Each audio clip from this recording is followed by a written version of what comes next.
Look at that, Jimmy. Did you just say door open and wham? That's it. Probably. Maybe you can or can't do it. There's, I don't know if you can do it inside or not.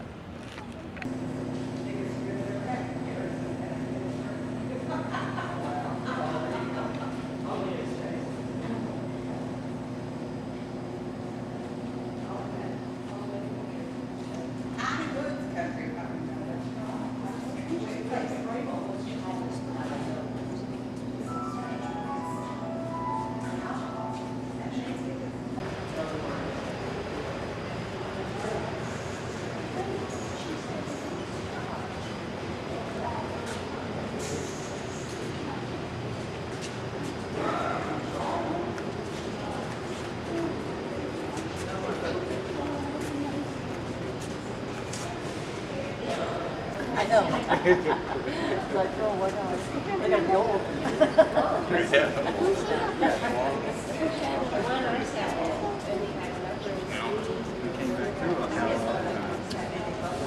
From Sanibel Island. Everybody got one? Everybody got one? Back up here.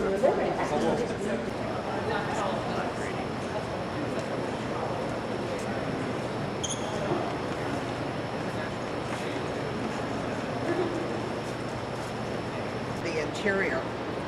The little holes you can see here on the top, these are called deadlights. They were tiny portholes designed to bring light into the boat. There are caps on the inside that they could close if they ran at night or submerged, and that blocked the light so the surface vessels couldn't see them. This boat was originally whitewashed on the inside, and they lit the interior with one candle. This is the interior dimension of the hut light below. 48 inches high, 42 inches wide, tallest crew, 6'1". Okay, so you want me to get up in the ball and try to get in? You can do that later on your own. Oh, okay. 10 or 12 hours at a time, turning that crank. That sound like Hands straight over your head while you do the rest. Now they would have gone in like this though, balancing on the sides of the conning tower. They always entered and exited in the exact same order. Go ahead and step up. Not going to trade places once they got in there, right? right. The shoulders would have been the problem area, not the tummies. Okay? This took care of the shoulder issue. Let's see who was paying attention. The captain was 6'1" to 5 o'clock, though. That's why he's called this. Where'd you go? Volunteer. 6'1". You joined us 50 minutes late, didn't you?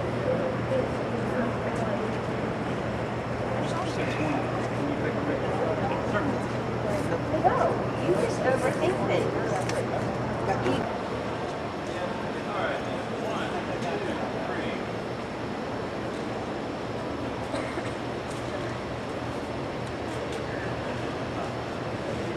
downtown, you may want to just walk down there because there's a small marina there now. First crew went down here at Fort Johnson over on James Island. Indian chief or Horace Hunley put her down. It was anchored about here.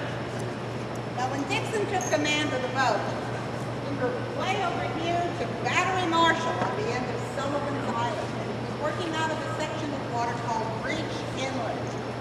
Breach Inlet's notorious for having a very strong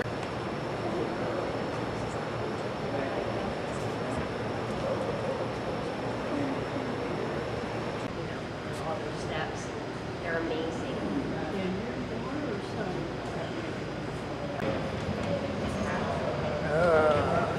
That takes a lot of energy, don't it?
That's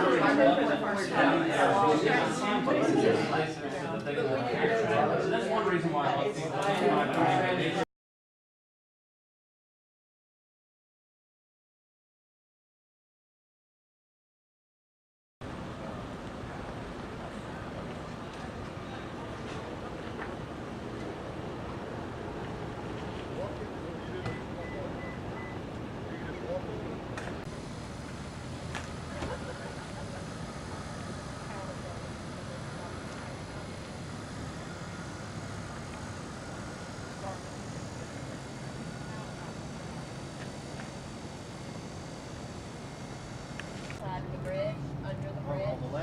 Isn't that where Carrie's rehearsal We had a dinner rehearsal was? dinner there for a wedding a while back. I've forgotten about that. We need to check that. Is that one with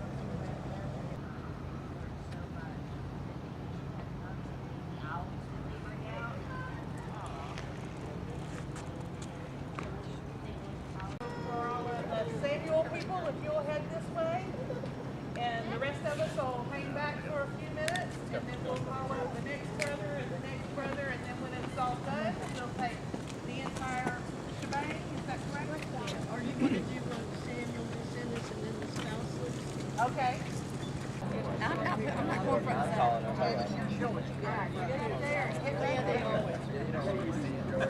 how I feel. I always have to be up there. I blew off my head.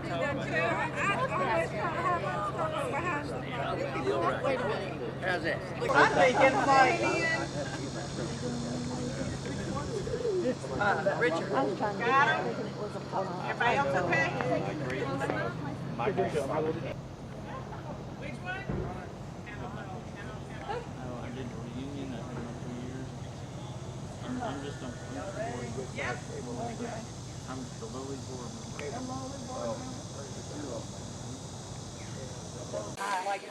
That's rougher country to me. Rougher in a different way. That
This one here. Smooth, burr. Yeah, that's George Washington. George Washington, American Revolutionary War. As well as to restore and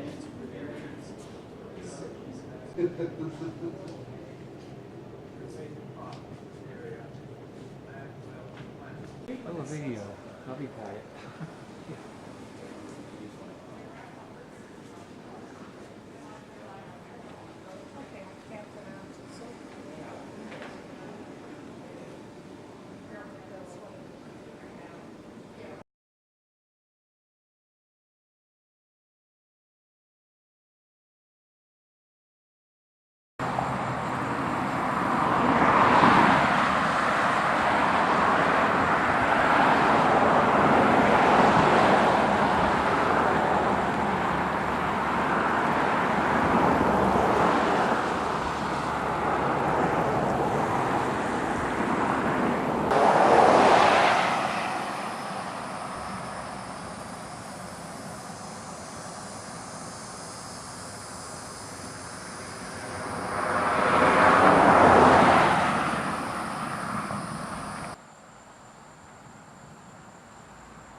also know from an archaeological investigation when this church was most recently restored in 2004 and 2005, when there were molten glass shards found in the ground underneath buried deep underneath all these windows.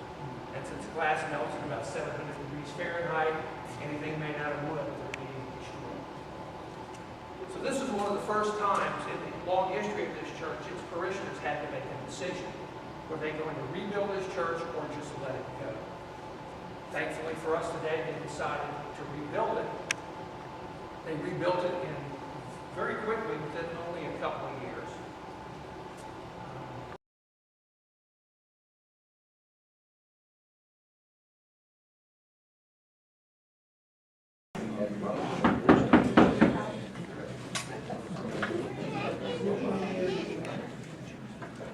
I am a teacher, so I'm used to getting children's attention in a lot of different ways, but this was the quiet way. So, first of all, I wanted to say hello and welcome to all of you who are here for our 250th anniversary. We're pretty excited about the reunion and getting to have friends come and visit this part of the country that haven't been here before. I know some of you are first-time visitors to the Charleston area, and some of us who have been here before have seen it in a new light in the last 24 hours. So we appreciate that. And in saying that, our first thanks need to go to Janice and her husband George, who have worked tirelessly to make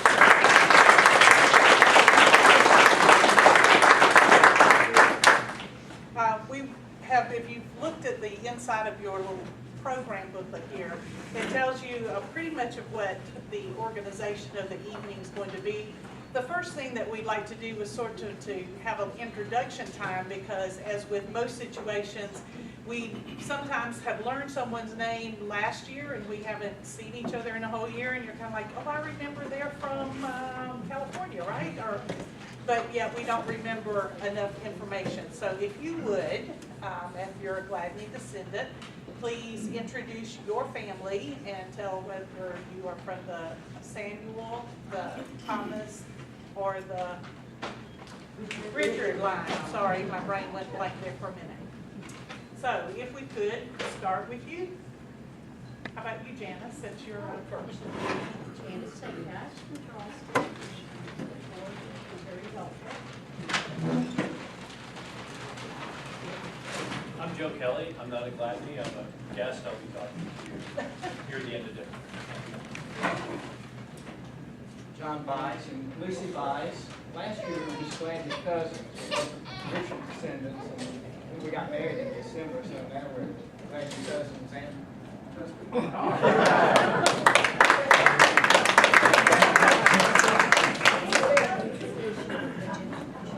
I'm Paul Forwall. This is my wife Lori, and we didn't come from Ireland. My family from Polish, of all places. We work in a granite quarry, so this is much better work. But we're really glad to be with you tonight. Thank you. Betty, would you? Well, I'm Betty Bond, and this is my husband Jim. These are our grandsons, Trent and Grant. We're glad to be here, and we welcome all of you back. Thank you. Where's Molly? He's coming as Right here. Come on, Wally. It's your turn. Introduce yourself. Well, this is Dean. I'm Wally Gladney from Lexington, Kentucky. good. I'm Dan Gladney from Estero, Florida, Southwest Florida, by way of Georgia. And I'm from the Samuel line. And my wife Judy, my daughter Pam, and my son-in-law Scott. Glad to be with you. My name's Tony Adams from Franklin, Georgia. My great-great-grandmother was Mary Elizabeth Gladney, and she married James Kennard Adams, and produced a long line of Adamses in West Georgia and East Alabama. I'm Kathy Newman from the Samuel line. I did the Gladneygram, so if anybody changes your email address, let me know. This is my husband Jimmy. He does all the video. My name is Cindy Stellar. I'm from the Samuel line. Last year we were from Texas. This is my husband Fred. Last year we were from Texas. This year we're from Ponte Vedra Beach, Florida. I'm host Elaine up from Columbia, South Carolina, in the Richard line, and this is my oldest son, Russell Brown. The other two are different other places. John Gladney. We've been all over. I was born in South Georgia, but we've lived in South Carolina, Virginia, and we're back in Georgia. It's my wife, Marilyn. I'm Sharon Walton, and I'm from Baton Rouge, Louisiana, originally from East Texas, and I'm from Samuel. I'm Dolores Lomax Thompson, and Dolores Lomax was my mother. We're Samuels, and my mother worked with some of you guys on the genealogy for many years. And this is my husband, Roy. We live in Greenville, South Carolina, but originally from East Texas, and we're first cousins, and we're best friends growing up. Oh. This is our first time to come.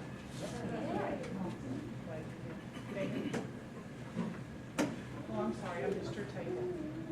Okay, Mark Arcuri, one of James Steakhouse's sons, Samuel descendant, and this is my wife Jen, my son Ben, and my daughter Adam. Hi, I'm Neil Steakhouse, Janice's son too. And so Samuel and I, and this is my wife Katie and son Amy.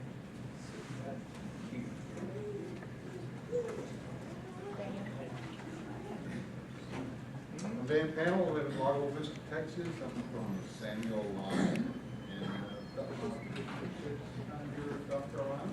First time in Charleston. Tim Johnson, I'm from the Samuel line, and this is my son Tim, from Sabre, Terry Gladney Burkemper. We're from Ellsbury, Missouri. Sorry about the accent. That's the way it is.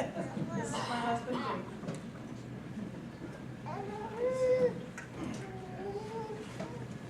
Next would be my family, I suppose. I'm Judy Gladney Whitesell. My husband Jim is in the blue shirt. My daughter Jenna in the violet dress. She is a newlywed. And my two grandchildren, Baxter and Shiloh, who are our son's children, that live in Aiken. We're from the Thomas line. And the rest of my family, Al. I'm Joshua Gladney. This is my wife Christy, my daughter Harper, my son Connor, and my parents John and Darlene. We're from the Thomas descendants. We're from Micanopy, Florida. Oh,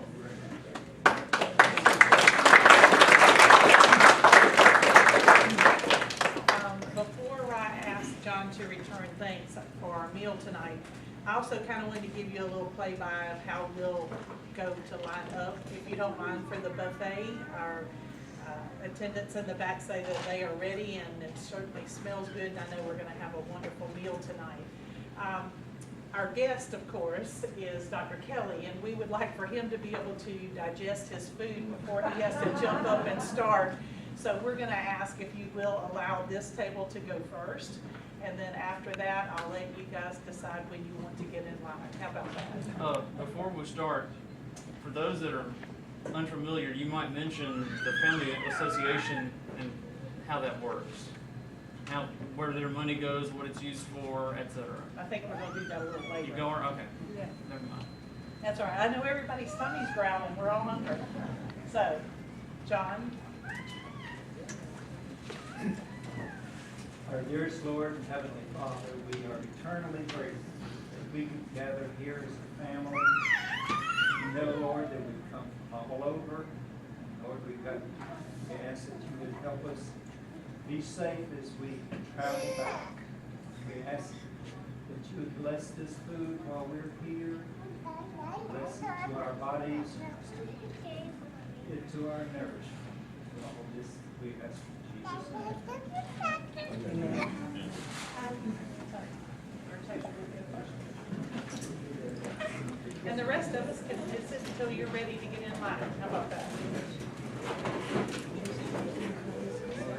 And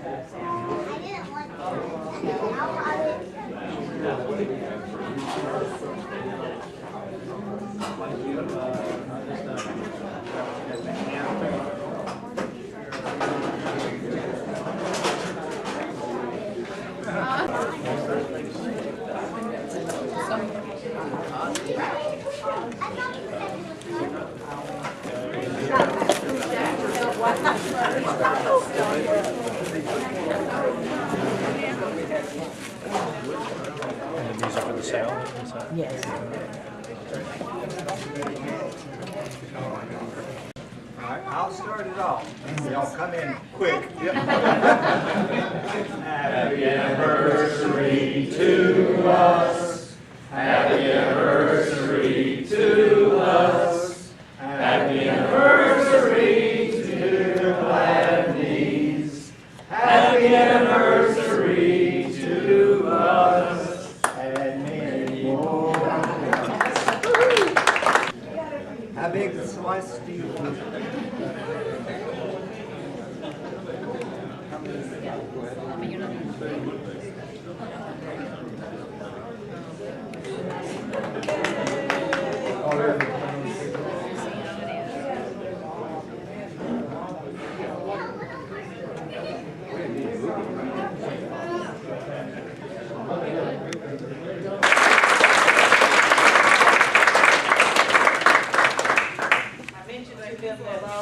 Really good meal all over, but those greens were outstanding. Oh, yeah. Thank you, ladies. We appreciate it. Welcome. And I also wanted to real quickly remember to thank Paul Forwall, for our information about the church, and I'm one of those people that's a kind of a history buff, and I had to hang back and ask him a few questions myself too. So thank you very much for sharing the history of your church and this community. We appreciate that too. Thank you. I do know that most of you are probably pretty excited about hearing our keynote speaker tonight. Dr. Joe Kelly is from the College of Charleston, and I just met him this evening. We had a few minutes to talk with each other, and I mentioned he looked way too young to have been at the College of Charleston for 26 years. He is a professor of English there, as you read in your program, but what we're most excited about is that he is also the director of the Irish American Studies. And so that's what he's going to be sharing with us tonight.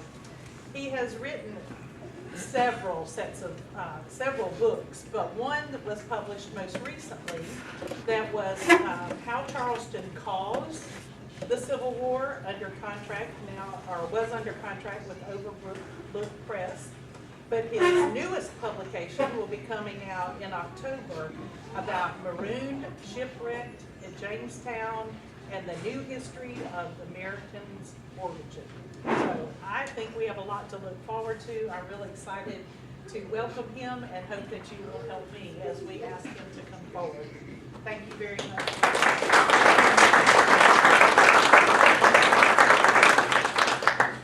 You need me to be vain enough? I don't think so.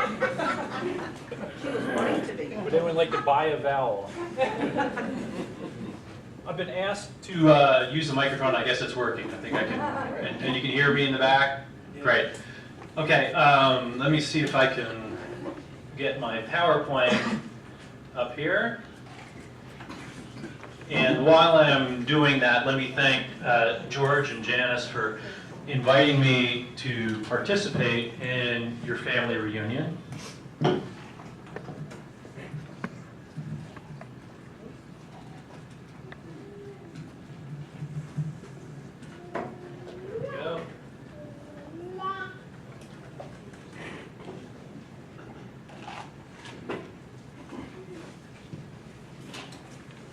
Great, it's working. I am the director of the Irish and Irish American Studies program at the College of Charleston, which we just started up about 3 years ago. I got back maybe 3 weeks ago from Ireland. We take students to Ireland every summer in June based in Dublin, and we travel around, which is probably the funnest part of my job right now. This is the first time I've actually, in the capacity as director, spoken to an Irish family reunion like this. So this is fantastic. I thank all of you for giving me the time to talk to you. Janice asked me to talk a little bit about the history of the Irish in Charleston, and I'll do that just for a few minutes, maybe about 10 minutes, and finish with 5 minutes or so about the Irish Studies program at the College of Charleston and a project that we're working on now that hopefully some of you guys will be interested maybe in participating in. So let me go ahead and I'll give you a caveat too to begin with. I'm an amateur historian. I'm in the English department. The first book I wrote was on James Joyce, who's the great novelist from Ireland, and I kind of slid into doing history, kind of, I didn't take the normal route to it, and I was not trained as a historian. I've learned on the fly in the last couple of books that I've written, and I'll give you a little, very quick, maybe anecdote about how I got into it as I get into this talk, because it was part of what I learned about the Irish in Charleston that really got me interested in writing narrative histories. So, the Irish have been, and some of you probably know this, if you're from South Carolina, if you're from the Low Country, I hope I'm not going to be boring you. I was delighted to see there's a bunch of Texans here. I'm a Texan myself, so for you guys this is probably going to be new stuff. So this will be interesting to you. If you're from Charleston, please just bear with me. If you're from Charleston, you know that the Irish have been here from the very beginning of English settlement in the area. Sullivan's Island is named after Captain O'Sullivan, who was captain of the ship that brought the first settlers to Charleston in 1670. They stopped in Cork, in the southern part of Ireland, on their way. Cork, for years and years, was a gigantic naval base for the British, so it was not unusual at all throughout the entire late 17th and into the 18th and 19th centuries for ships coming from England to stop in Ireland on their way here. So there's always been a connection. There's always been a lot of Irish coming to Charleston. This is an old map of Cork right there to give you an idea. And the first Irish who were on these ships that were coming, at least the greatest number of the Irish that were coming, were Church of Ireland Irish, Anglicans who are now Episcopalians. I'm not sure what the Gladney family history is. We're here in an Episcopalian church, so I guess it's appropriate that we can talk about that start right here. What you're looking at on the screen is the John Rutledge House on Broad Street downtown. He is one of the framers of the the U.S. Constitution. Real, pretty important founding father. His family, the Rutledge family, was probably the most prominent example of this kind of this branch of Irish coming to Charleston. If you've been to Ireland, if you know anything about Ireland, you know that there's three main confessional traditions, religious traditions in Ireland. There's the Anglican, which is Church of Ireland in Ireland. There's the Presbyterian, who mostly came from Scotland in the 17th century, beginning in the 17th century, and settled mostly up in the north. So Ulster is more than 50% Presbyterian right now. That's kind of shifting that demographic. And of course, the other population is the Roman Catholic population. So as we're going to see in this little talk about the history of the Irish coming to Charleston, they come in waves, and they come in waves that correspond to these religious traditions. So the first several decades of Irish coming to Charleston are going to be these Church of Ireland, Episcopal, eventually, Anglican people coming in. Mostly, many of them very well educated and walking right into places of prominence within the local community. And John Rutledge is a great example of that. You can see the mansion that he was living in. Now, the second great wave, and that goes through to about the middle of the 18th century. So the early history that you were hearing of the church, when you heard about rice becoming the chief export good from the Low Country, and when you heard about Charleston being the richest city in British North America, the Anglicans are a big part of that. The next group of Irish that come in and begin coming in pretty much around the middle of the 18th century. We think of 1750s through about 1820s. These are the Presbyterian Scots, right? And they, you may already know this, you know, they come in generally through northern ports, and they move west till they hit the mountains, and then they come down the mountains. And here is a map of the United States in 1800. You can see they would generally come in around Pennsylvania and just follow the mountains down here, and they settled the backcountry of all the coastal states. And they settled the backcountry of South Carolina as well. And the previous slide, if I can get this to go back, here's probably the most prominent example in South Carolina of this kind of Irishman is John C. Calhoun. Most people don't think of him as being Irish, but he was Irish. Andrew Jackson belonged to this demographic of people too. People don't think of he's the first Irish president of the United States. It was not John Kennedy. Most people think, oh, John F. Kennedy, right? No, it was Andrew Jackson. Johnson Calhoun wanted to be, never got to be the second Irish president of the United States. But his family came from the upstate, and of course he ends up, you know, you can go to Calhoun House downtown in Charleston. They became a very prominent planting family, and they had a house down here in Charleston, but they're really from the upstate. And for the most part, these folks are poor when they arrive too. They're not like the Anglicans who are arriving in Charleston and setting up as doctors and lawyers and that kind of thing. They're Indian fighters, they are hardscrabble farmers, and when somebody like John C. Calhoun, I mean his childhood was pretty, you know, it's pretty rough and it's pretty hardscrabble, and his family is, you know, a really good example of that kind of self-made man. And when we think of that, you know, that rugged individualism that we associate with the mountains, that's these Scots Presbyterians who came beginning in the middle of the 18th century. All right, so in the middle of that migration, and historians will call it a migration as well, because lots of people coming down through the mountains to the backcountry. The 1798 rebellion in Ireland is probably the most important event, certainly in Irish history for a couple hundred years, and therefore in Irish American history as well. In 1798, there is a rebellion in Ireland that is inspired and modeled on the American Revolution in 1776 and the French Revolution in 1789. In other words, it's, you know, it's an Age of Enlightenment revolution where they're talking about freedom, liberty, self-determination, the same kind of ideals, political ideals that animated the American Revolution, animated this revolution in Ireland. Lord Cornwallis, who surrendered at Yorktown, succeeded in Ireland. He lost here, he won there. I don't know why the British let him get a second chance putting down a rebellion, but he got a second chance and he actually won. So this democratic revolution in Ireland in 1798 failed.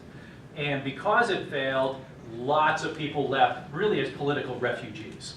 And in Charleston, the visual reminder of that is the Hibernian Hall down on Meeting Street. If you've not seen it, you should, and you're down in downtown Charleston before you leave town, I recommend you just walk by and look at it. You'll see the harp is up on the frieze of the building. The Hibernian Society was established in 1800, 2 years after the revolution failed, and it was set up by Irish in Charleston to aid refugees. And what is really remarkable about the Hibernian Society is that the presidency of the society rotates back and forth from one year to the next between a Catholic and a Protestant. When the memorial on Concord Street that y'all saw yesterday, I think when that was being dedicated, we had a bunch of people from Ireland over here in Charleston at the dedication.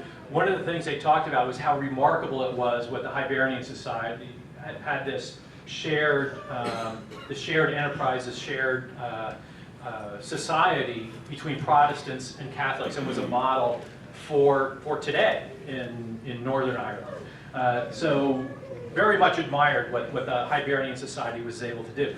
Nevertheless, the reason the Hibernian Society is able to make that connection between Catholics and Protestants is because Catholics, for the first time, after the revolution in America succeeds, they're allowed in Charleston.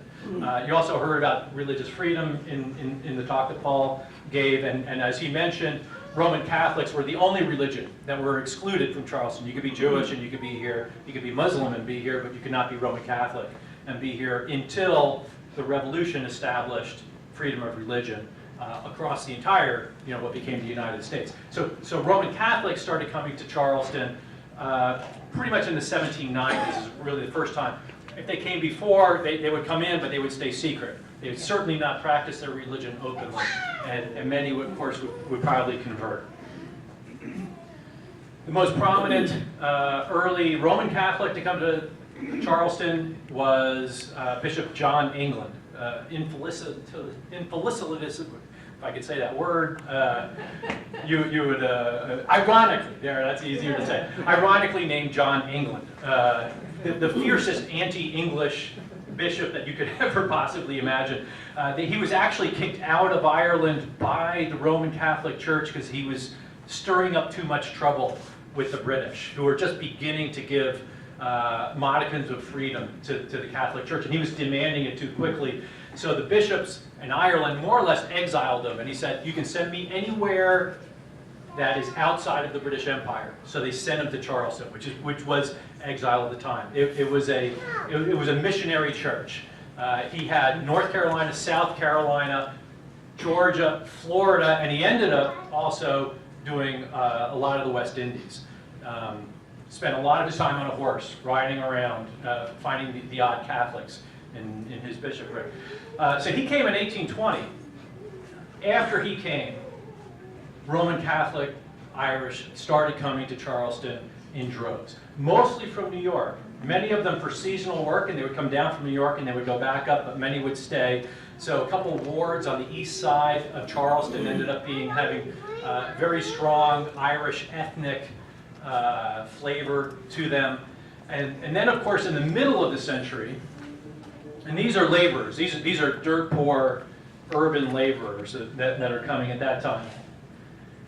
And then in the 1840s, of course, is the Irish famine. After the 1798 rebellion, the famine, which begins in 1845 and really goes on into the early 1850s, is an event, a cataclysmic event that is impossible to exaggerate how horrific this was. People argue today whether it was or was not a genocide. That's how serious it was. Probably about 1 million people starved, at least 1 million people left. The population of Ireland decreased by approximately 25% within like a 5-year period, and then it continued throughout the 19th century. Hundreds of thousands of people leaving in some years, and many of them coming to the United States, of course. So gigantic, and this is definitely a migration, gigantic migration of Irish coming to the United States in the middle of the 19th century, just before the Civil War. Most of them are not coming to South Carolina, not coming to Charleston. They're coming to New York, Philadelphia, Boston. New Orleans is really the southern city that we get direct migration to. But if they're coming to Charleston, they're coming through one of those places, more often than not from New York. And then what happens after the Civil War? This political cartoon that I have up here is from the 1870s, from Harper's Weekly, which is a New York magazine. And I see there's a Harper's Weekly illustration, I think, of the Civil War here, Janice. Is that right? Probably, that was like the most prominent place that Americans across the whole country got their news. The political cartoon, which I'll explain here in a second, that you see up here, demonstrates an attitude towards the Roman Catholic migration to the United States, really from the 1830s on, even though this political cartoon is from the 1870s. I don't know if you can see it in the back, but there's an African American on one side of the scale there is an Irishman on the other side of the scale. And the suggestion by this political cartoon, and this was on the cover of the magazine, is that there is an equivalency between the recently freed African Americans from the South who are now migrating to northern cities and the Roman Catholic, destitute, poor Irish who, because of as economic refugees, have been leaving Ireland and coming to the United States. So the Irish, at least this third population, the Roman Catholic population of the Irish in the 19th century, through much of the 19th century, in mainstream American culture, were considered equivalent to African Americans. And you know what the stereotypes of African Americans were in the 19th century and through early decades in the 20th century as well. And this goes back to attitudes that are displayed in English popular press as well. And not only the popular press, there are scientific treatises proving that the Irish are an African race, that left Africa. They didn't evolve the same way Europeans evolved. Somehow they came from some other, from somewhere else. And this explains why they're so backward and stupid and violent and lazy and drunk and all those stereotypes that went along with the Irish. So in the middle of the 19th century, and these are, if you've heard that, the Irish need not apply sign that goes up into the stores and that kind of thing,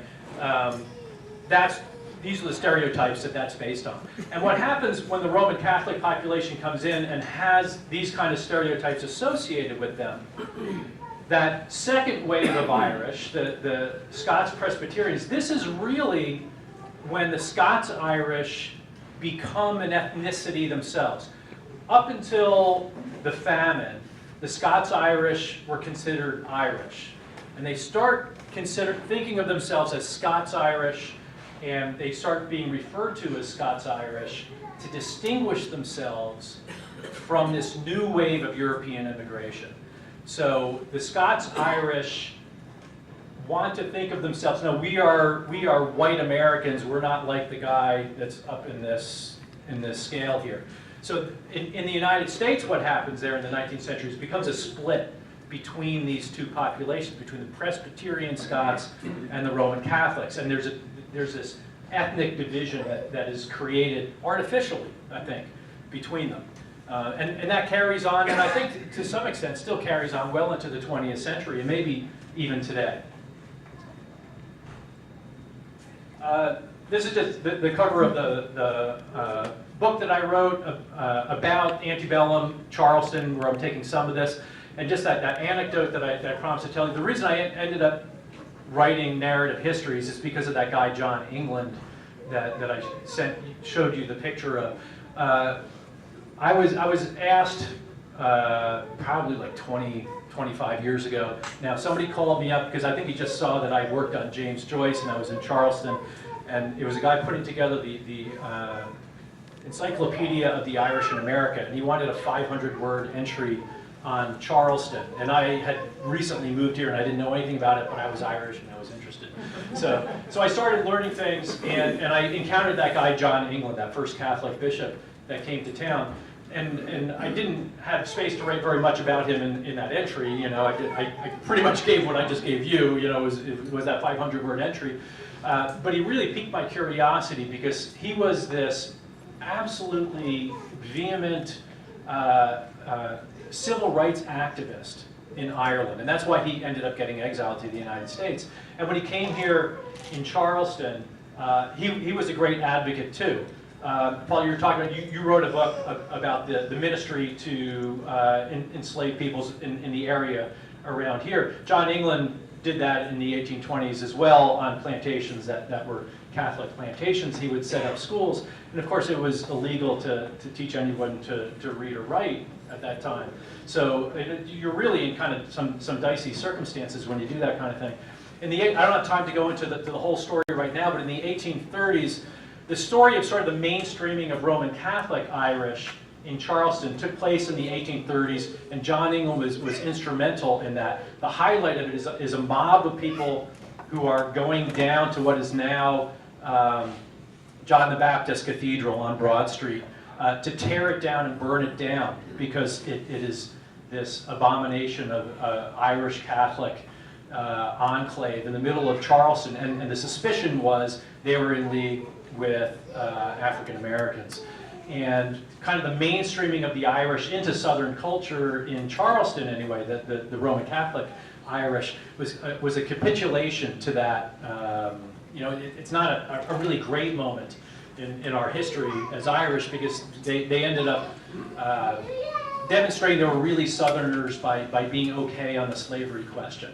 So I looked at John England as this really tragic hero who wanted to reform slavery and work towards emancipation, and ended up doing the opposite, really, in order to get Roman Catholics accepted into white society in Charleston. So it's kind of a dark moment. I don't want to bring you down with that particularly, but really fascinating part of history. So what that leaves us with in the 20th century is this really very fascinating story about Irish ethnicity. On the one hand, we've got this Scots-Irish who came, that we associate with Appalachia. We've got the Roman Catholic Irish that we associate with you know, the kind of gritty urbanism. And then there's that original Irish population, at least down here in the south, that we had, that was Church of Ireland. And what that leads me to now is where I'll conclude, is talk a little bit about what we're doing at the College of Charleston right now. We have just begun what I'm calling the Irish Oral History Project at the College of Charleston, where we are collecting the stories of Irish Americans to hear what they have to say about what their family experiences were like. Now, this is based on the presumption that being Irish American, and in particular what we're interested in is people who are Irish Americans in the South. What is it like to be, what is the experience of the Irish in the South? The presumption is that it is a distinct ethnicity, and I think the very fact that all of you are gathered here having this wonderful meal and seeing each other once a year, once every couple of years, and preserving the family history in these family trees is a definite indication that y'all identify as Irish. You go back to these roots, and there is something, and you think of yourselves in those terms. So there is some tenacity to Irish ethnicity. And what we really want to do at the College of Charleston is preserve that, study it, and figure out what it is. When people study Irish America, they don't study the South. They study New York, they study Boston, they might study New Orleans, they study Chicago, they study all these northern cities, right? The Irish experience in America, as it was experienced down here in the South, is very much a neglected field. And what we're hoping to do at the College of Charleston is to listen to folks like you, have you tell us our stories, so that we can figure out what was it like to be Irish in Texas, what is it like to be Irish in Alabama, what was it like to be Irish in Florida, and what was it like to be Irish in Charleston. So I will conclude with that slide. I don't know if we have time for questions, Janice, if anybody has any questions. I know y'all are probably kind of pooped from a long day too, so if there are no questions, that's fine too.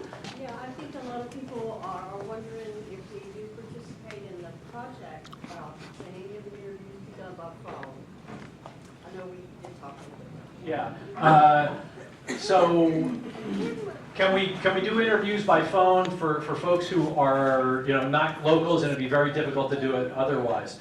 My quick answer is going to be yes. My long answer says we haven't done that yet at all, but we've only done 14 interviews in total. We're really getting off the ground right now.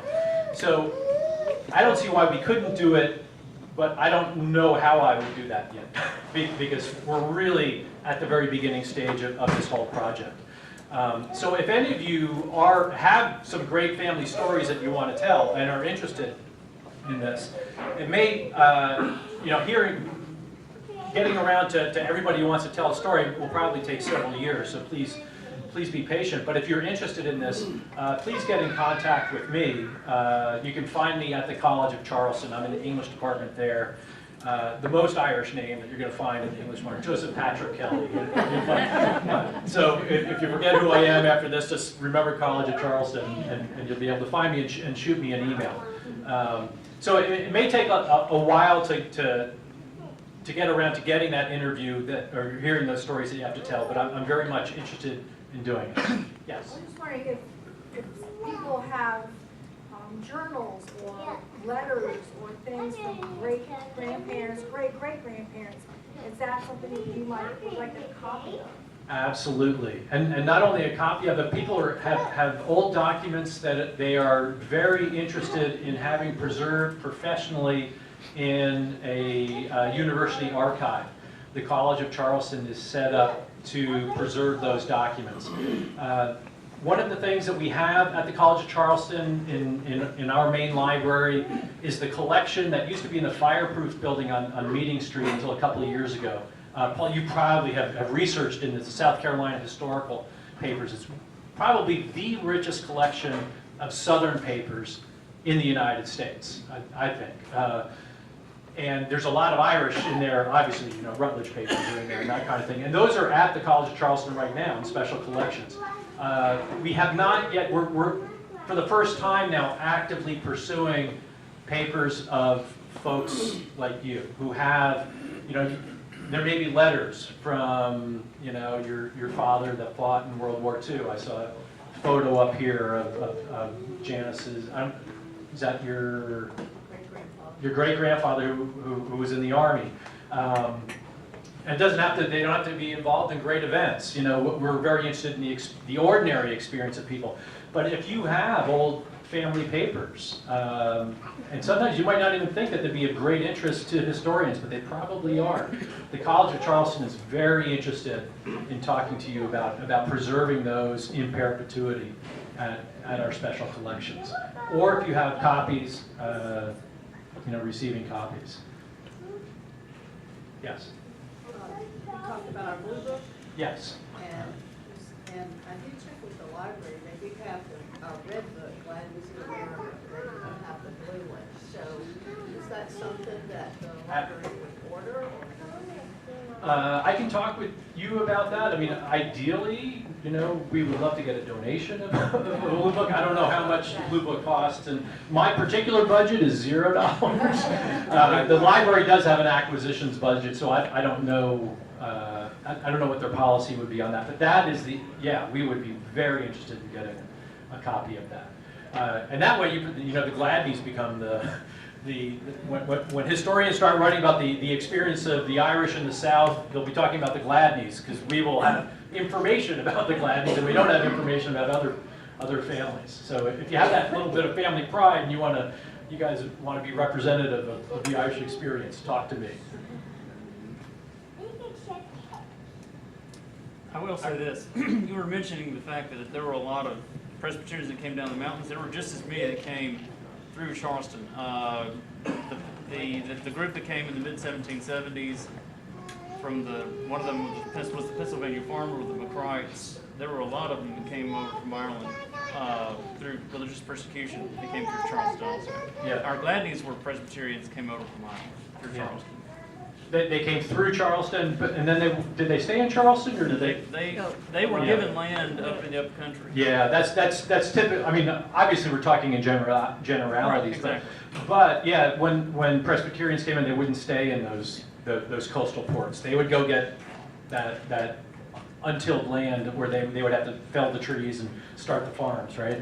But they were the Scots first. Yes. There were Scots who migrated to Northern Ireland for religious reasons. Yes. And also for the conflict between England and Scotland that kept going on. And what is bizarre to us as Americans is that they think of themselves as different ethnicities. There's the Celts versus the Anglo-Saxons, right? We would never make that kind of distinction over here, but the Scots are like the Irish because they're Celtic, right? So the English would look down their noses at the Scots just as they look down their noses at the Irish, you know. Well, thank you very much for allowing me to give you this pitch and to talk about it. Thank you very much. friend, actually a family member, says, what you do, you keep it real short. You say, hello, glad to see you, and come back again, and I love you, good night. That's how short they want me to keep it. Okay? So I'm going to work hard on doing it that way. But I'm going to spend a couple of minutes talking to you about some of the early reunions, probably only 2 of them. And then Wally is going to say a few words if he so desires. And then we're going to bring in our special, wonderful speaker, Betty Bond. And thank you, Janice and George, for doing all this hard work. You did a great job.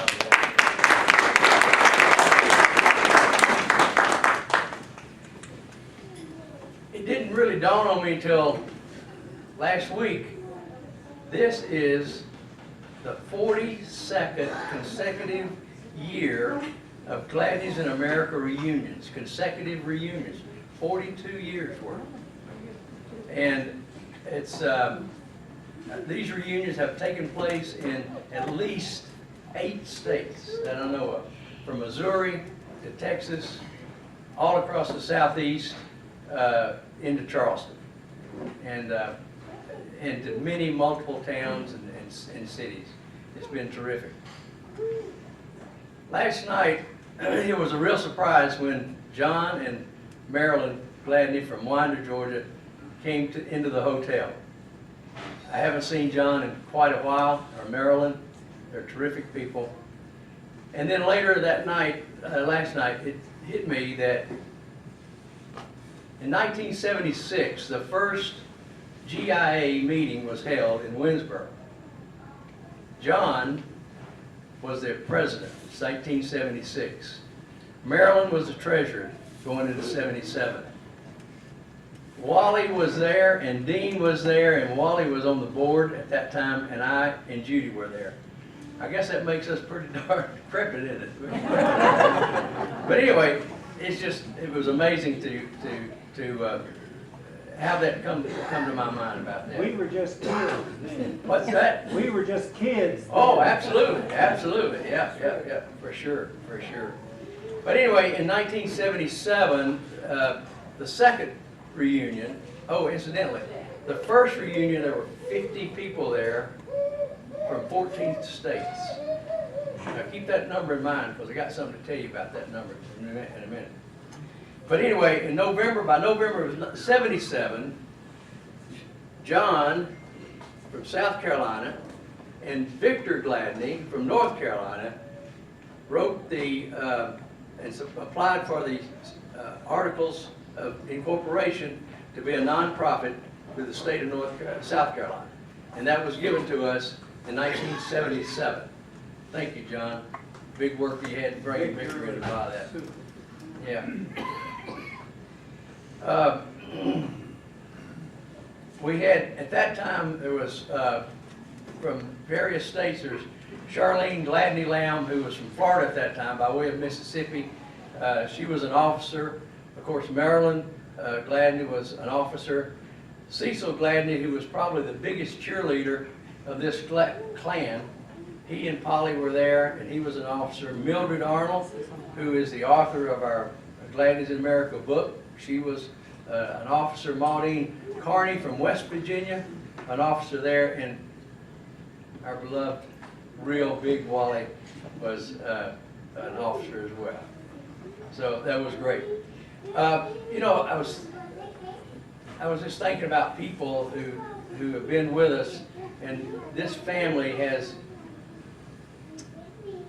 a lot of passion, it has a lot of dedication, it has loyalty, it shows love of family.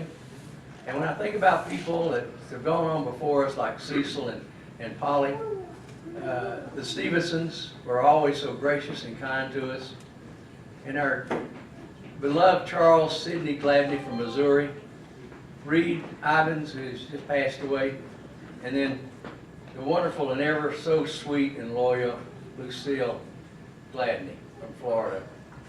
Just wonderful, beautiful people. I'm going to close with this and tell you that after the first attendance in '76 of 50 people, by 1982 we had over 250 And if I remember the numbers, 214 Gladneys that was at the Presbyterian Church in Winsboro for that weekend. It was a big event.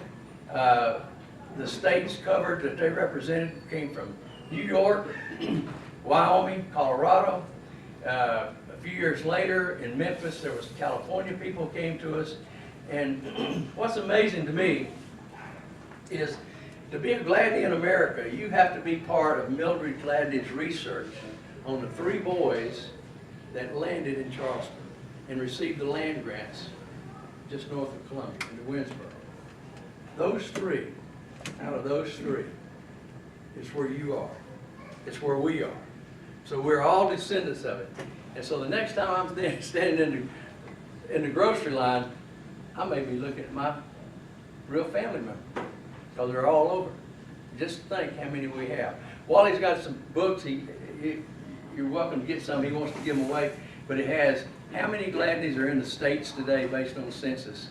And Wally, you got something you want to talk about here? I've never used a microphone before. Well, you may not need to now, but I'm usually kind of loud, but yeah. Would you help me? Anybody that doesn't have one of these books, to give them one. Sure. Because I don't want to take them home. Tell us what's in it. Well, this book, I came up with out here. Janice said that Dr.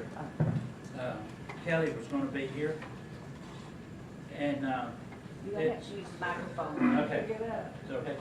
It's this book is a list of all the Gladneys, only the Gladneys, names, born as a Gladney, since 1768.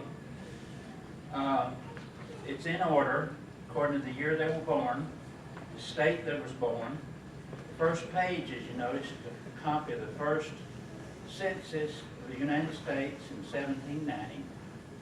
If you note, if you get a magnifying glass, you can see that there was 4 households in 1790 there in the area of Winsboro or in Fairfield County.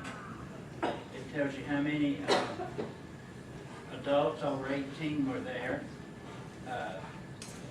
wives and husbands, and how many children they had under 18, and also how many slaves they had. Now, I found that in some of the old records. I think Betty must have dug that up somewhere. I don't know. It was way back on GladneyVideos some time ago. And I thought about doing that next page, one called C here. That represents the summary of all the other pages, the 30 pages of all the 1,514 Gladneys that's been born since 1768 in America, up till 2001. Now that's according to the book, the big thick Gladney book, which I'm going to recommend we all buy one and donate it to his library.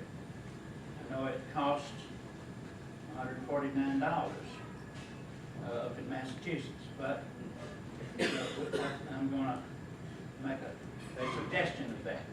Okay, this book represents the summary of where the Gladneys that are born on the list ended up. Now, if you add up all the numbers of the 35 states that are represented there, including Washington, D.C. as a state, you won't find 1,514. But the reason you won't, the book does not know where some of them ended up living and died. So if it doesn't have it in that big, thick book, it doesn't have it in here. These are every Gladney that's in that book, born as a Gladney. The only 2 people listed in this book that I know of that wasn't born as a Gladney is the first 9, 2 of the first 9, Jane Wilson. She married Richard Gladney II in Ireland. He was already passed away, so he didn't here. And what I thought to be Samuel's wife, Agnes McCrae. They were already married and had 2 children. So I thought, there's other people that think that this Mary, the third, number 3 there in that book, might have been Samuel's wife for the first children, and then Agnes was maybe a second wife. I don't know if we know that or not. But at any rate, I did this because, and I started out noting the ones that served in the military. But our book doesn't indicate all of the people who served in World War I and II and Korea and so forth and so on. So I quit that later in the book. So it only has basically the Revolutionary War indicated and the Civil War people indicated. And there's some notation of where some of them are buried too. But the last column, right before the date, if I knew when they died, according to that book, it shows the location they lived or now live. And I thought that might be of interest, showing where we basically are. We're basically Southerners. And it's interesting that there are some of the main states that pointed you on page C. It shows you that it was surprising how many is from different states like Texas and Tennessee and fewer from South Carolina. So they didn't stay here very, one or two generations. Now, that's all I have to say, but if anybody that wants a copy of this book, I want to also mention that we've had it, and the association is paying for a flash drive of this book, and also of this book of 680 pages of Gladney grounds, dating back to the, what did we say, 42 years? So that is going on the new website, you can access that whenever it gets set up. The website we presently have is not capable of doing that, so and if you have a new grandchild or a grandchild or whatever, or someone new that's a Gladney, and you want to add to this book, Tim Johnson can later probably add that into that website, and new Gladney grounds are on there. And I want to also make the mention of thanking Kathy and Jim, because I don't know how many people realize that this reunion will probably be, and the past 5 reunions are on YouTube. There's a video on YouTube, and even for an 80-year-old like myself, it's pretty easy to access YouTube, and it's free. So if you want to hear what went on in Winsboro, Lexington 2 years ago, or wherever for the last 5 years, well, it's on YouTube. But don't get it confused. There's some other Gladney reunions on there, and they might have been from Ireland too. I don't know, but they happen to be called African American now. They usually have the jiving music, and they're on YouTube also. A couple of them. They only meet every other year. We meet every year. These books are right here. That's all I have to say, man.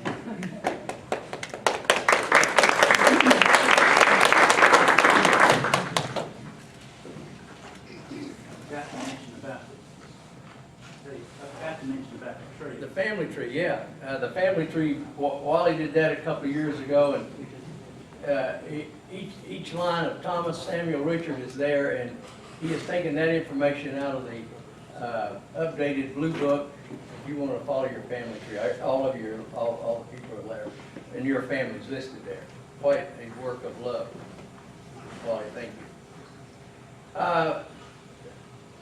I got the pleasure of introducing to you our next speaker, Betty Bond. And Betty, when she came to the Gladneys in America in early 90s perhaps. She just brought the GIA to a new level altogether. And that's what she did. She had brought to us a lot of zeal, and her efforts really bore a lot of fruit for us. The genealogy book update was taking place then. Tim and his family did a tremendous amount of work on it. Betty had connections with the Daughters of the American Revolution. She had connections with the Sons of the American Revolution, the Daughters of American Colonists, and through those efforts, she brought to us ceremonials at our cemeteries, not just in Winsboro, but in many other states, such as Pine Bluff, Arkansas. They're just beautiful ceremonies that recognize our ancestors and the tremendous effect that they had on the establishment of America. And of course, by her side the whole time was Gene, and I can still see him in Pine Bluff, Arkansas, in his gray suit and coat, and representing his constituency of Confederates. Thank you, Gene. Wonderful, wonderful.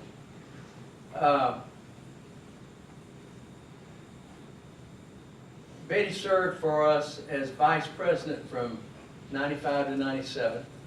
Then she took over as the longest leading president of the association from 97 to 2006, and worked tirelessly for us, tirelessly. And we are very happy to have her, Gene, and the grandsons with us this weekend. Betty, come say a few words for us.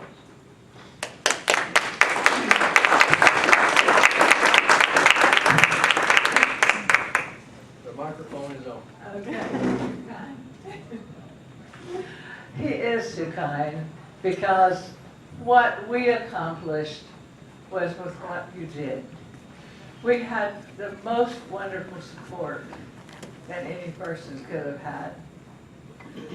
When I came to Winsboro, I had been researching my Gibsons, and every time I would run through a census, a diary, or whatever I would find, I saw this strange word, Gladney.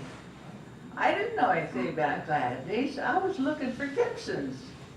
So, finally, it dawned on this head, they're connected. And when I came to Winsboro, Gene and I were sitting in the car wondering what was going to happen, because we found it on the internet that there was a reunion. So we were sitting there, and this knock on the window, "Are you a Gladney?" I said, "I don't know," you know? And he said, "Well, look, I need some help, and you're it." I said, "Okay, I can handle that. What are we going to do?" "We're going to have a reunion."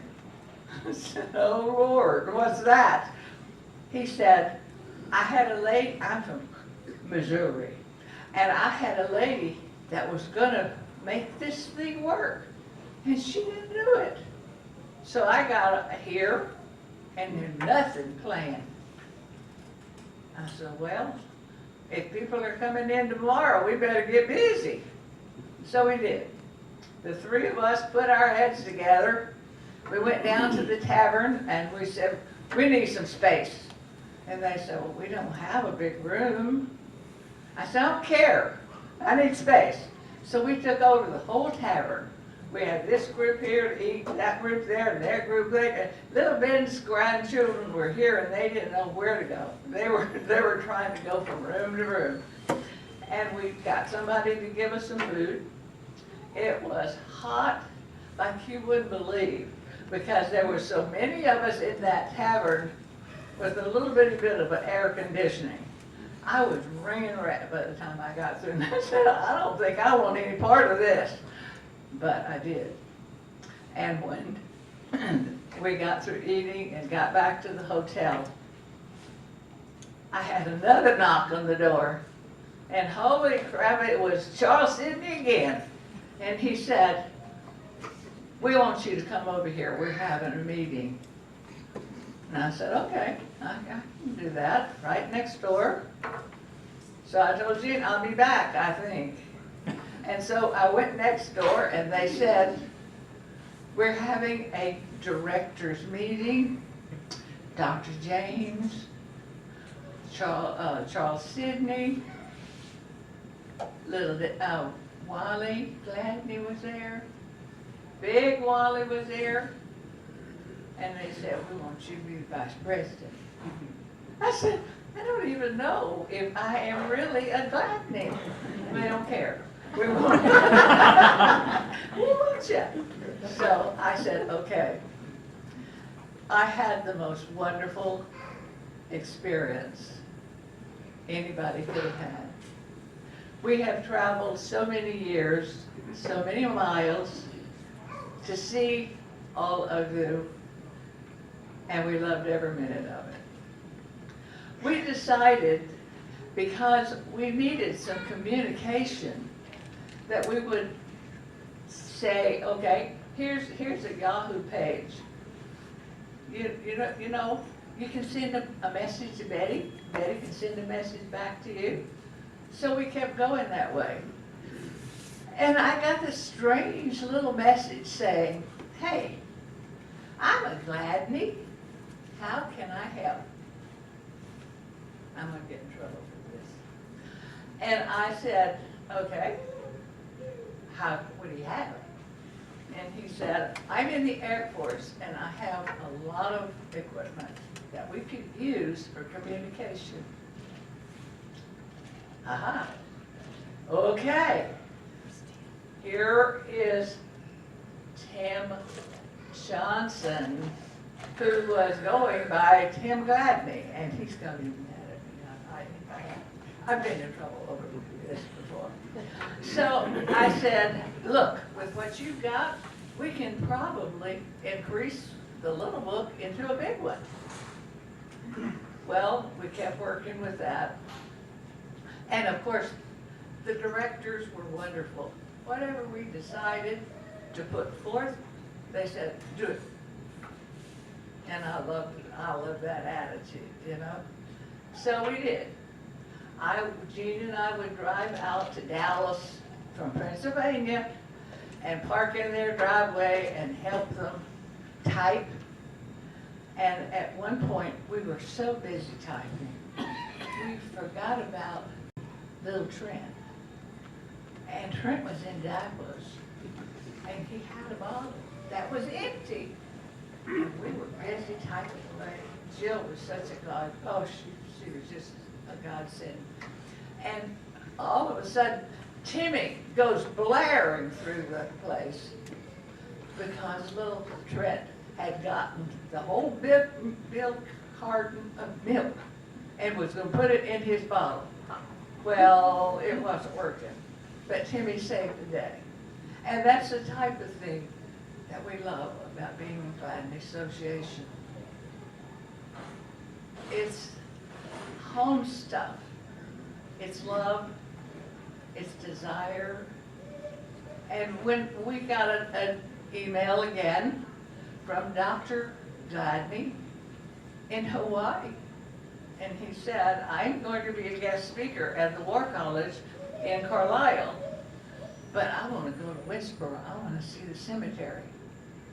So he flew up, got out of the plane with a pineapple in each hand for me, and we took him down to Winsboro, and he loved it. He got to see the Richard Bible. He got to stand behind the Richard marker, and he was so thrilled. And that's what makes this association work. You love where you came from. You love what you're doing. He's in China right now on a mission from Yes, Hawaii. he came from Hawaii to California, and now he's on another mission. I still hear from him, and he still thanks me for showing him the change of season trees which he never saw. And we stopped at our son David's, who was here last night, and spent the night, and then we drove on to Winsboro. So, you know, the chances that Jean and I have had to represent you has been immense. We went to the cemetery at least once a month. We worked, we, you know, cleaned stuff, we cleaned the spots off. We arranged to have the Revolutionary War reenactors come in uniform, and we dedicated the markers. Then Carolyn Powell, who was a Thomas, decided she would like to do that with Thomases. So they came back. Dusty and his group came back. They were so good to us. Never charged us a penny. Just said, nope, that's what we do. And we love that. But as Jean and I worked with the cemetery, which is the reason we're here, you know that. Our primary duty is to keep up that cemetery, to make it work, to make it keep going. But a lot of times, we would stay late, and as it was getting dusty dark, I said, you know, we need to do this at a reunion. We need to let the people feel what we feel in that cemetery at dark. So I bought a bunch of candles, and we had our business meeting. We caravanned to the cemetery. Everybody had a candle. As we approached the meadow, car lights were turned out, candles were lit. It was a hot, hot, hot July night. But as the people started coming from the meadow with the candlelight, you could feel it getting cool. And the coolness turned to a mist.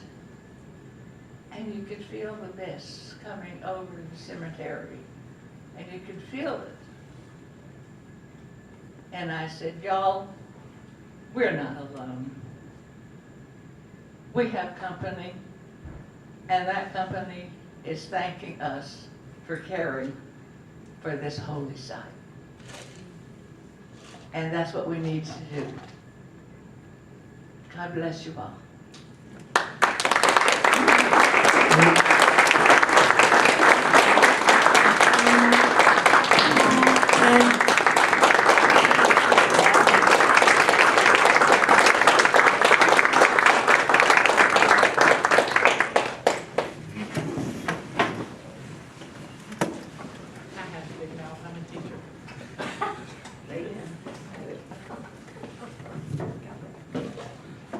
I do appreciate hearing about those who came before us, and I think that's one of the things that inspires us to keep the family reunion going each year and to also keep the family association active.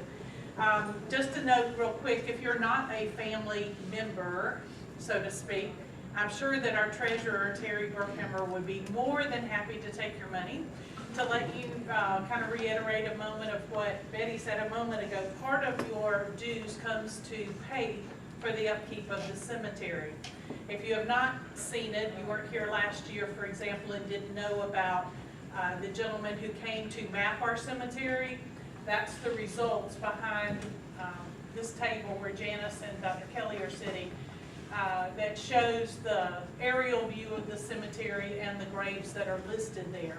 And this gentleman, Mr. Strozier, actually found graves that we didn't know about because their headstone at some point was either damaged, broken, or perhaps not there to begin with. So part of the upkeep in that is making sure that we've identified where those graves are so that that will be forever in our history as well. The other part of the membership money goes to help pay for the Gladney grant. Kathy works on it really hard. I think 4 times a year. She sometimes has to prod me for my information, as I'm sure she does for everyone. But if you are not getting it for some reason, she would love for you to give her your correct email address so that she can send it to you. There are very few that we send out by snail mail.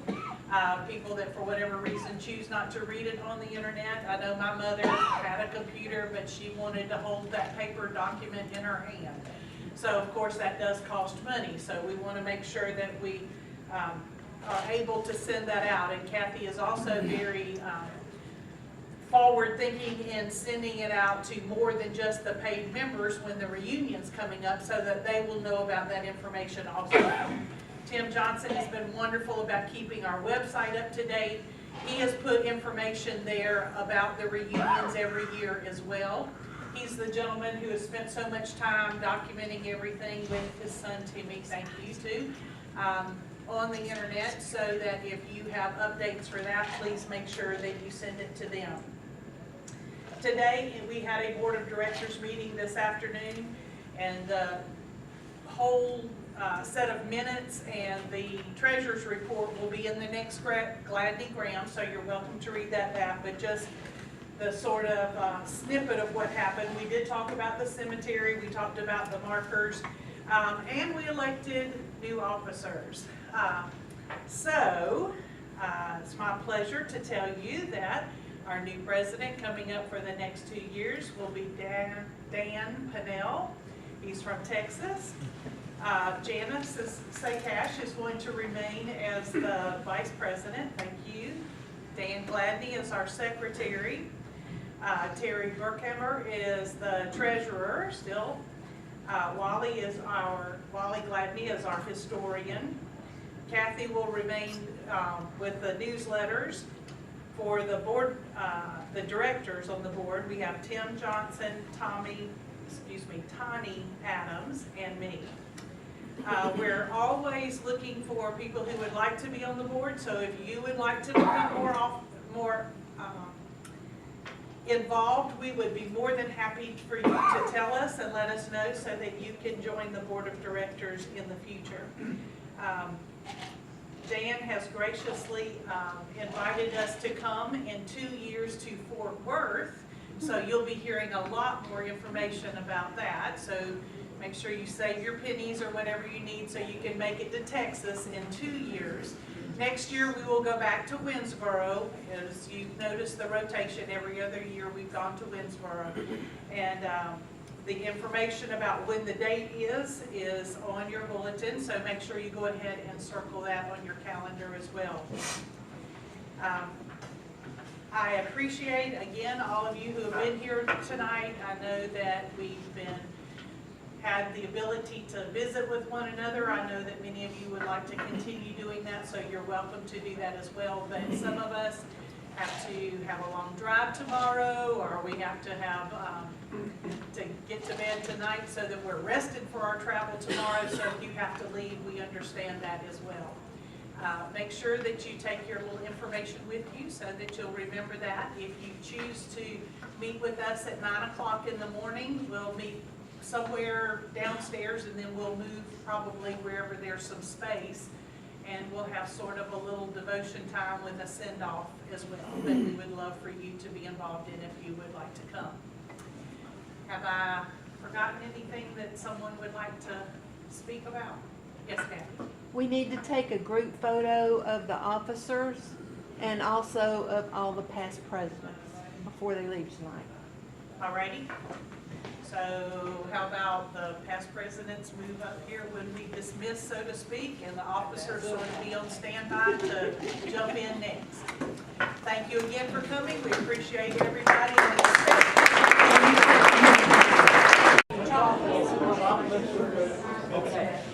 It's a big old thing, and all you gotta do is put your head in your Superman, but your head is and so That's where you'll be. I'll be with Dad. Yep, you and Fletcher will be off with Daddy. And Mommy's not going to be. Because one of the sister Sheldon. Nut. That's a later nut. That was a later too.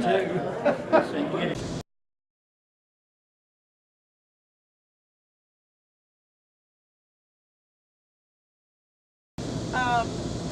you all once again for coming for this weekend. I think it was an awesome opportunity for us to renew a friendship that many of us only see each other once a year, and to meet new friends. We encourage and hope that those of you who are here for the first time will be able to come back again next year in Winsboro. The date was on the program last night, but it's the 25th through the 27th, I believe. We'll probably be staying in Blythewood again because that's the closest place for our nicer accommodations. So if you are flying in, you will want to fly into either Columbia or into Charlotte, just giving you the heads up on that. You'll probably have better prices if you fly into Charlotte as opposed to Columbia, but you're almost halfway in between the two anyway.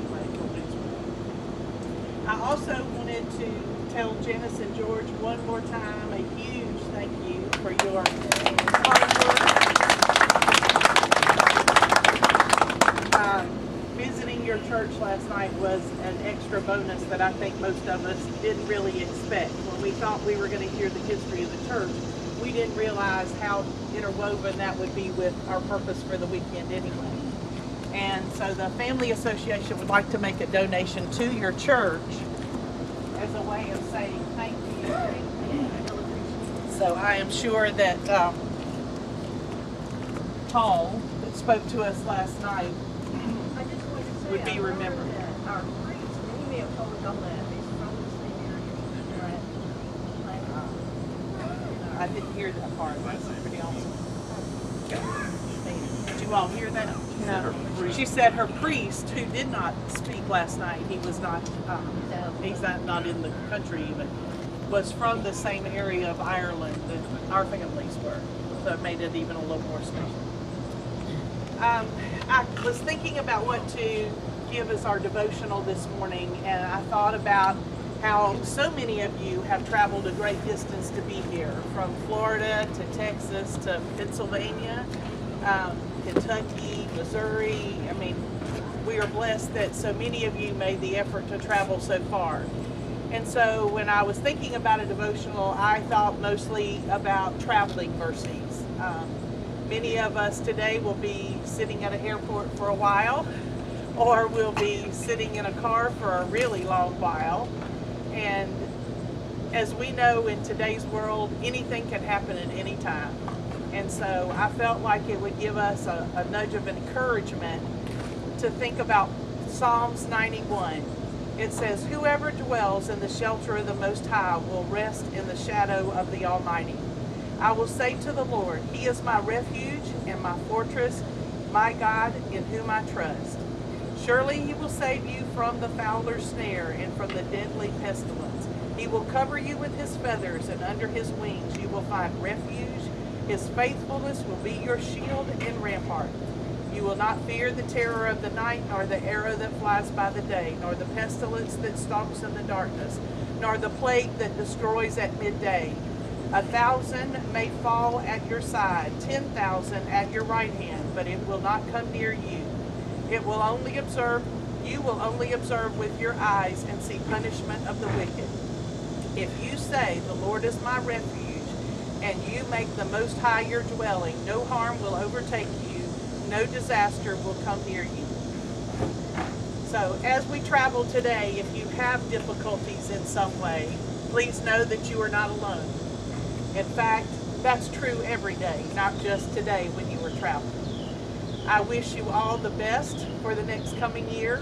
I have had the honor of representing you as president this year. That has been very special to me, and especially to my family. If you will lower your eyes, we will say a quick prayer. Heavenly Father, we have been blessed this weekend by you allowing us to come together and to learn more about our family, to walk in the places where they walked as they first came to this country.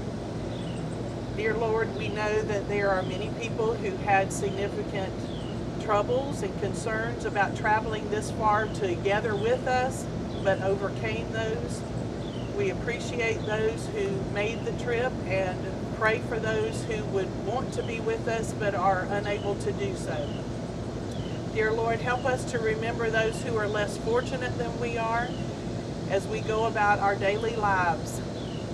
We hope and pray that we will all be together again next year in Winsboro. And in your holy and precious Son's name, we say Amen.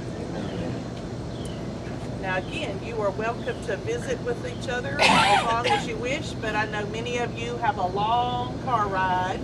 Some of you need to dash to the airport, so if that happens, then we bid you goodbye now. However, if you want to hang around for a little while, I'm sure there'll be friends here that would like to spend time with you. Thank you. We have some snacks, water. Ah, snacks and water. Thank you. Maybe some greens in there somewhere.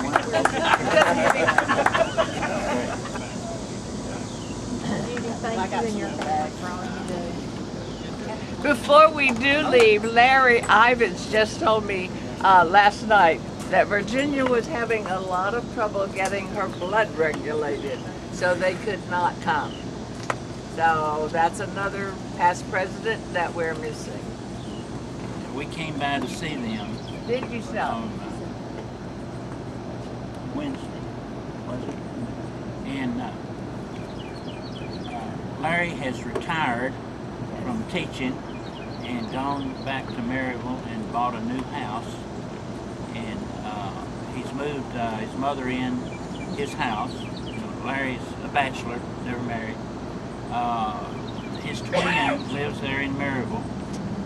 He's still, I think, working. Maybe he's retired from the airline now. And so Larry has discovered what was her problem, and we thought she looked 15 years younger. Well, good.